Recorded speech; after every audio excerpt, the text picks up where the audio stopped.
Okay, so the next little exercise here is about making pattern pieces that go on top, such as pocket, or pattern pieces goes underneath, such as facings. So it's about tracing, and I'm going to start out by making a pocket. I'm going to use the internal rectangle, and I am going to draw out a little pocket here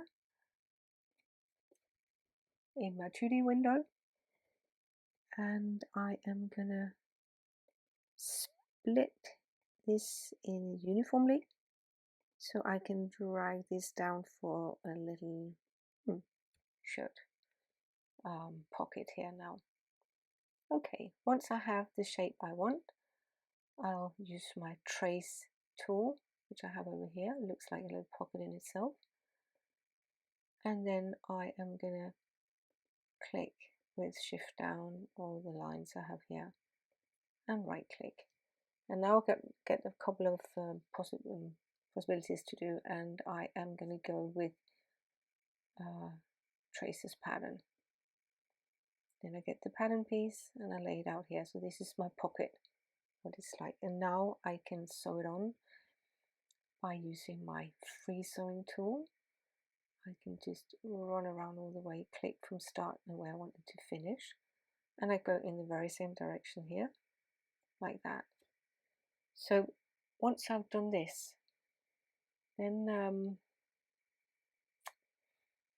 in my 3D window, I'll click on the pocket and I'll say superimpose over. This indicates to the program where I want this to be stitched. So if I don't do this, it might find it. It might also be in simulation. It gets a bit chaotic or it gets impossible. So by saying superimpose, the program already knows where it's going to be placed. So the moment I have it here, I can see I can open and look into my pocket, but it's stitched and it's where it's supposed to be. Yeah, and I could do the very same little exercise in whatever. I can use ellipse instead and draw this out how I want it. Use my trace tool, and again I right click, and I get the possibility also of tracing for internal lines instead, and that would mean that I could sew something, attach something to it, but I can just go again as trace a pattern, leave it out here, and because I'm going to sew now all the way around, I can just use my free pattern and double click in where I start and double click in where I start on this one here.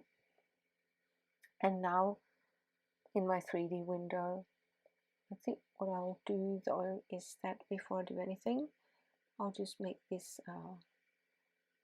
white. So cancel. I'll just make this white, and then I'll go superimpose under. So now it's underneath and we don't see it, and literally we don't see it. But if I were to,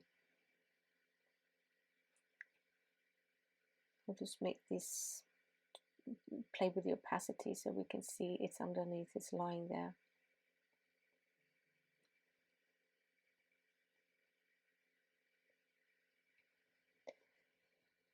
And in the final little task here with these lines, I am going to use my edit curvature tool, and I'm going to just drag it in here. And then I am going to use my edit pattern tool, right click, offset as internal line, and I'm going to offset in 3.5. Say yes to that, and now I'll make a little bit of facing here. Now I need to trace it, but I need to sort of cut this in half so it doesn't take all of it when I trace here. So the way I'm going to do this, I'm going to click on these lines here and right click, and then I'm going to set add point to intersection. what has happened now is I've had my little line, my long line cut into a little bit here. So now I would be able to trace it. So I'll take my tracing tool, trace around these 4 sides, and I right click and I say trace this pattern again, and I will now have my facing for my curve here.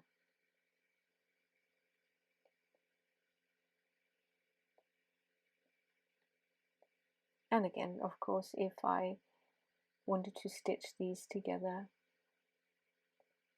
I could do that easily like that. And then to let it know either whether I want it on top or whether I want it underneath, I could say superimpose under.